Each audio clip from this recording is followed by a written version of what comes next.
The Congressional Budget Office warns of a terrifying, unprecedented level, as Investors Business Daily points out, of national debt in the coming decade. That's 10 short years. That fits nicely with Democrats' objectives, but not with our nation's founding principles. The CBO's new budget projections, and this is a relatively conservative outfit, and I don't mean politically or philosophically, I mean they are conservative with their numbers so as not to offend liberals. The CBO's new budget projections contain an eerie warning that we are on a path from today's already unfathomable over $17 trillion in gross federal debt to more than $27 trillion in 10 years in 2024. This, in spite of finger-crossing projections of tax revenue over the next decade exceeding its 40-year average as a share of GDP. In other words, even soaking the rich and soaking the so-called middle class can't fix it. $27 trillion in fiscal operating debt in 10 years. This is what we're doing to our children and grandchildren. As the Tea Party helped the Republican Party. The consequences will include big hikes in spending on interest payments on the debt when interest rates go back up, as they must. That, in turn, would increase the cost of investment, and the capital stock would be smaller and productivity and wages lower than if federal borrowing was more limited, the CBO warns. In other words, because it'll be so expensive to borrow money and invest in research and development and capital projects and so forth, it won't happen. The federal government's going to crowd out private investment because of massive interest rates. We are not even feeling the effects of these massive yearly deficits and this massive debt because the Federal Reserve is the drug pusher to the drug users in Washington. So they are artificially keeping rates low, absurdly low. So the full effects of what this Congress and this president and this bureaucracy are doing to us are not realized until years down the road when they explode upon our children and grandchildren. We are eating up the revenue that our children and grandchildren haven't even produced yet. We are eating up the future of children who haven't even been born yet. And it hasn't even helped us. High unemployment, electricity prices, food prices. This is a disaster. And we have these people chuckling about the Tea Party movement and conservatives who are try as they might, to do something about this. Oh, look at this guy taking on Mitch McConnell. Oh, what's he, an idiot? Oh, look at this guy taking on Thad Cochran. What the hell has Thad Cochran done in 36 years? Can anybody name 5 things? No. Well, he deserves re-election. Why? Because Karl Rove says so. Damn fools. And you damn fool millionaires and billionaires funding the Republican establishment. You're destroying yourselves. You don't even realize it. What do you think's going to happen to your investments and your assets, your wealth, and those of your enterprises? Gone, collapsed, over and out. Damn fools. So, the consequences will include big hikes in spending on interest payments. It also means less flexibility for future Congresses. This is the CBO, to use tax and spending policies to respond to unexpected challenges. And most chillingly, such a massive debt increases the risk of a fiscal crisis in which investors would lose so much confidence in the government's ability to manage its budget, the government would be unable to borrow at affordable rates. Gee, what happens then? It collapses. Now, if I were your typical, prototypical talk show host, I would stop right there. But I'm not. I did a lot of things before I was a talk radio host. A lot of things. And I know enough to know that these people in Washington, D.C. are incapable of reforming themselves. They're incapable of pulling back. As a matter of fact, they're going in the wrong direction, the opposite direction.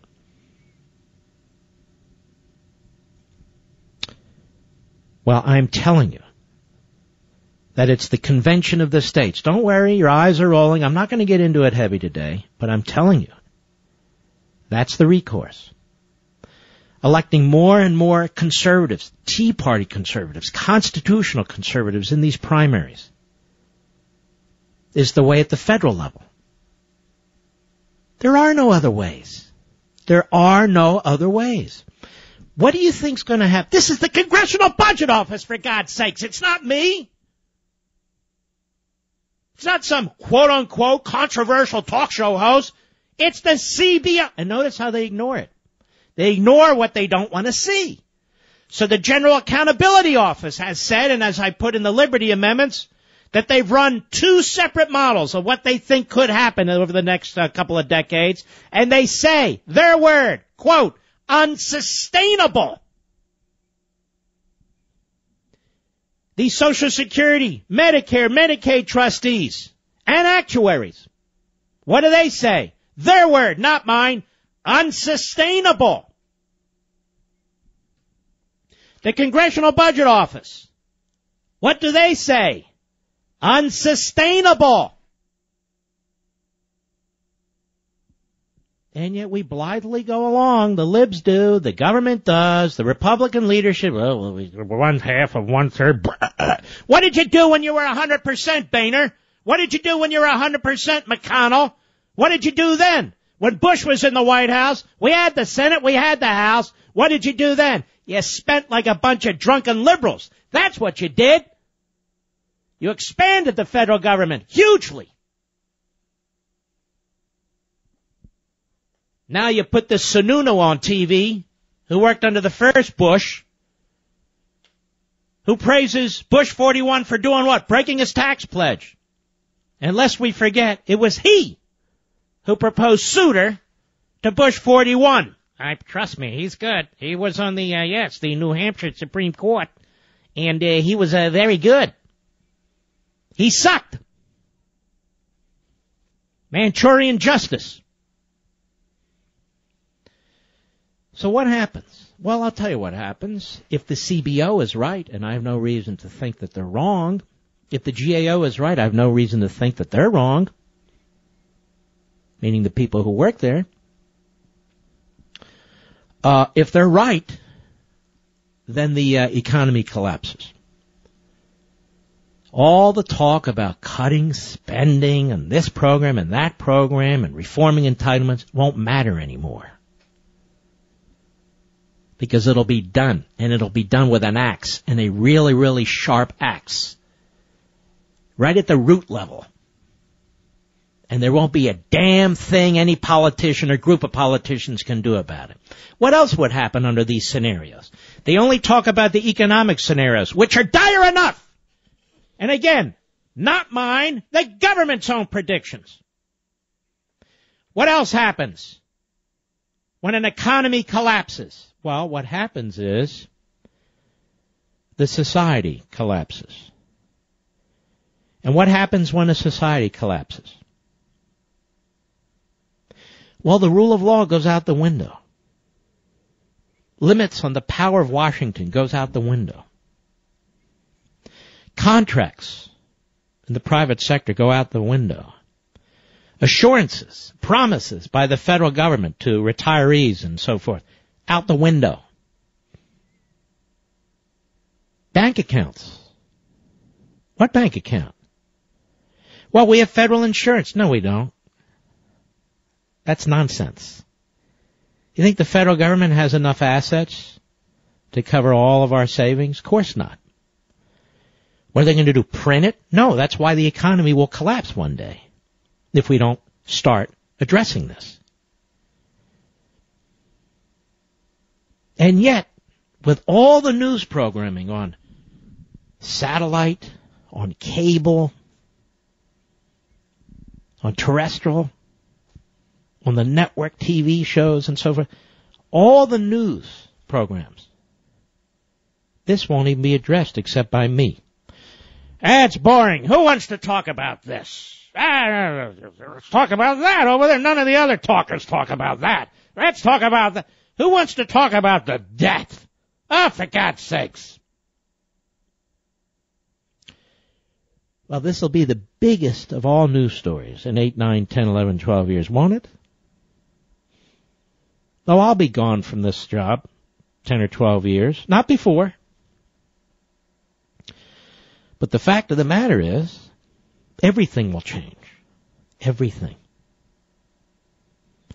And you can look at history and see what's happened, and you can look at history and know I'm right. And so is the Congressional Budget Office, as lame as they typically are. And so is the GAO. And so are the trustees and actuaries for these massive entitlements. The Democrat Party is incapable of doing anything about it. It is a statist party. It is the party of government. It will never, ever cut anything except the military. Because they hate the military. That's in their DNA. And the modern Republican Party won't ever seriously cut anything either. The Republican Party today plays on the Democrat playing field and has no intention of building its own. Which is why we get the question, hey, what has the Tea Party done for the Republican Party, good or bad? As if that's why the Tea Party exists. The Tea Party exists to help save the country, to help reestablish the Constitution, to help ensure that we're a republic, because it's slipping through our fingers. What do you think this country is going to look like 50 years from now? I've often thought about this. Have you thought about this? I bet many of you have. What do you think this country is going to look like 50 years from now? If you have a child or children who 5, 8, 10, 12, 14 years old, or 20 or 30 years old, what do you think it's going to look like? Economically, politically, what do you think is going to happen with an open border, with all this illegal immigration and so on? What do you think's what's going to happen with these politicians where we have one president after another building on Obama's lawlessness? It's not going to be very pretty unless we draw a line right now and we begin reversing course and we take this damn seriously. That's what's going to happen.